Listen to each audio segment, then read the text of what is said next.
Kellyanne Conway, welcome. Thank you, Howie. 3-column headline in the New York Times the other day. Firings and discord put Trump transition team in a state of disarray. What do you make of all the negative coverage surrounding the transition? Well, it's disappointing because it's also inaccurate. I'm in the transition meetings every day, and with President-elect Trump, Vice President-elect Pence, things are going very well, and they're going well from a couple of perspectives. One, how does the President-elect transition from his role as candidate to eventually becoming president in about 2 months? Number two, how is the transition faring in terms of having these landing teams on each of the issue sets and within each of the departments and agencies? And are we prepared? Are we vetting people? The press wants to know why he hasn't picked the cabinet yesterday. Well, the answer is it's a very serious task, yeah. A.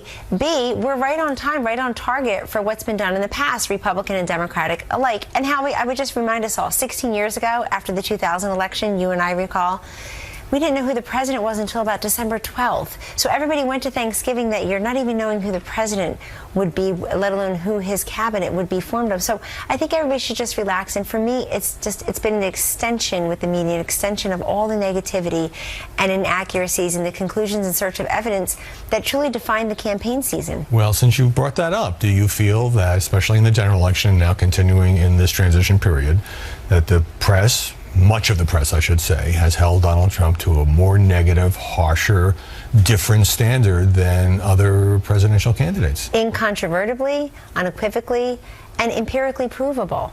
If you quantified the analyses that were performed before the election, you will quickly see, story after story, the path is narrow, the path is over, there is no 270. Donald Trump will destroy the entire Republican Party, take all the down-ballot candidates with him into the abyss. When you went on all those shows in the closing weeks and said he has a path, he could win this election, you were kind of dismissed as offering a lame kind of spin. It was a combination of, we love Kellyanne, but she's full of it. Or she works really hard, but the path is over, the race is over. And, Howie, the open question is, so what will come of that? Will many people in the media stop listening to each other and start listening to Americans? Because in my view, the cues and the clues of this election result were in front of everyone the whole time. They were hiding in plain sight.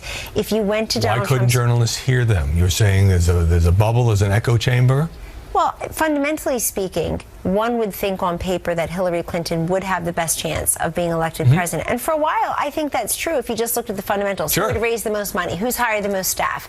Who's best known in the country? Who has that, quote, D.C. resume filled of accomplishments that would qualify her? I think Jim Rutenberg from the New York Times put it best, and a few others like him, the Washington Post and other places, where these journalists literally admitted that Donald Trump compelled them to suspend objective standards of basic journalism, that their mandate was stop him at all costs. And so you see people orienting their reporting, orienting their polling questions that way. I have written that, though some of these journalists would say, well, we weren't trying to stop him, we were trying to fully vet him and investigate him. But look, Donald Trump has fired back. He tweeted several times at the, quote, failing New York Times this week, saying the paper looks foolish. But he told Leslie Stahl he was going to be restrained on Twitter, and if he used it at all. So is this going to remain a weapon of his against the media?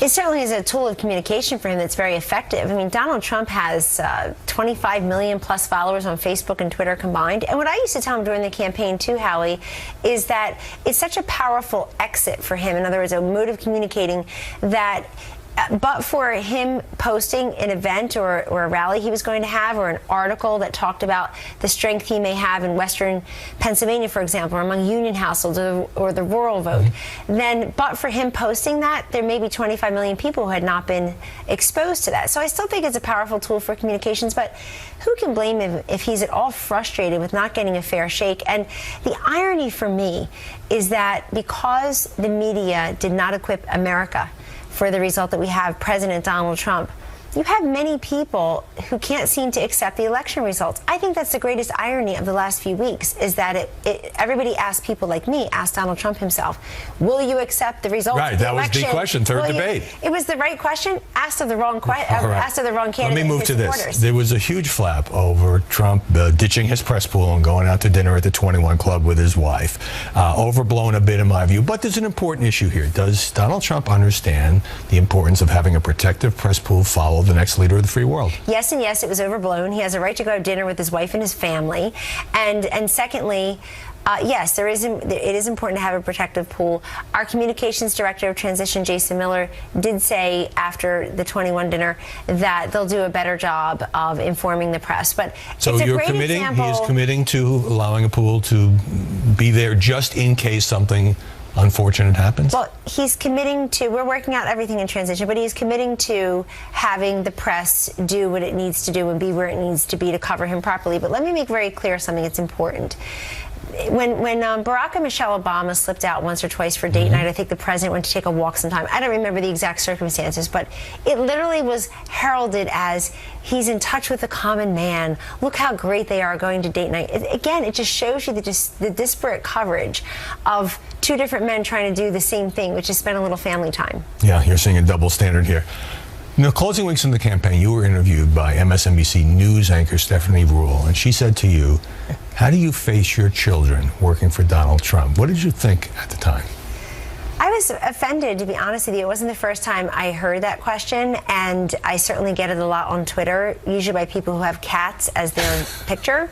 But anyway... But for journalists to say, basically, how do you live with yourself working for the guy, who now, by the way, is the president-elect? You know, no, that's exactly right. First of all, I live with myself by setting a great example for my children that if you work hard and one day get your opportunity, great things could happen. If you don't whine, you don't complain, if you focus and you become impervious to the naysayers and critics, you can actually accomplish the task at hand.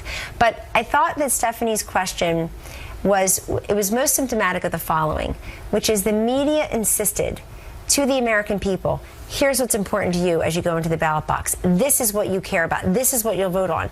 And they became of one mind in that it was going to be exactly what Hillary Clinton was saying on the stump, what anchors, what mainstream journalists were saying in print and on TV, and what Hillary Clinton's paid advertisement was about.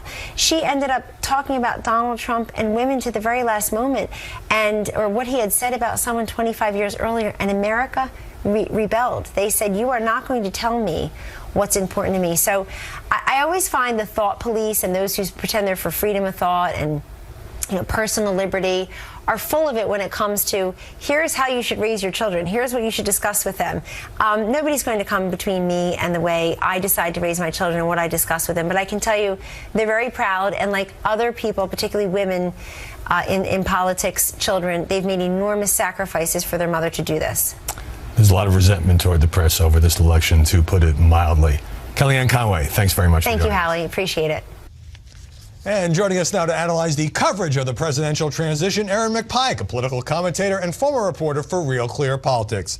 Kelly Riddell, deputy opinion editor of the Washington Times. And Joe Trippi, Democratic strategist and a Fox News contributor. Aaron, you heard Kellyanne Conway say that in her view, she contends the coverage of the Trump transition has been too negative, but has it been unfair? It's hard to say. I think it may be a little bit unfair. Yesterday, at the beginning of Michael Smercanish's show on CNN, he said that my glass is now half empty, which I thought was unfortunate because we're just a week and a half into the transition, and the people voted for change, and it's important for even the press to keep an open mind. The transition has been a bit messy, Kelly, with Mike Pence replacing Chris Christie. Former Congressman Mike Rogers was fired, but all transitions are somewhat messy. So do you see a different press standard here? Yes, I definitely do. I think that the press seeks out stories to confirm their own bias, and that is that Trump's presidency is going to be messy, so we've got to convey this chaotic story. The truth of the matter is, like President Obama didn't name a cabinet member for the first 14 days of his presidency, and David Axelrod even tweeted out this week that, I don't remember anyone giving us grief for not naming our cabinet members this quickly. So yeah, Axelrod said he thought it was an unfair shot to say, why haven't there been more appointments? Exactly, and I think it's been totally unfair. But when Trump goes on Twitter, Joe, and attacks the New York Times and says things are going smoothly, well, not that smoothly. Well, no, but I agree with Kelly and David Axelrod and a lot of other people. I think the coverage has been negative. I think the unfair part is transition in disarray. That was a 3-column headline in the New York Times. Right, and you agree. This is like 7 or 8 days after he's become the president-elect. So what explains people are that? complaining. What explains that media mindset that it's too slow, it's too chaotic, he barely knows what he's doing? No, I think that's driven by the narrative that was created during the campaign and the American people, by all polling, buying into this argument that he wasn't fit, he wasn't ready, he's not qualified. disqualified. No, what I'm saying is, so now you carry that narrative forward. What I think the Trump campaign didn't understand was that anything they did, like disrupt, like changing transition shares, was going to play into that narrative. I do think it was unfair. I think the legitimate questions about who is he talking to. Oh, sure, no one is disputing that. But let me come back to Aaron. It kind of feels like the election is still going on, and that many elements of the press are still sort of on a war footing, perhaps even in opposition to Donald Trump. Yeah, well, I think you're seeing a lot of editorializing go on by the mainstream media in terms of the picks that he makes. As best I can tell, for every name that gets floated that's a far-right conservative choice, there's also an establishment choice. And I think that could be politically shrewd, but that's not how the press is covering it. I mean, look, Donald Trump is talking to people like Mitt Romney, who trashed him during the campaign. Just brief answer here. Kellyanne Conway said in that interview that many people can't seem to accept the election results. Do you, Kelly, think that that includes some news organizations? I absolutely think that includes some news organizations. That's why you see on the front page of the New York Times today a story about this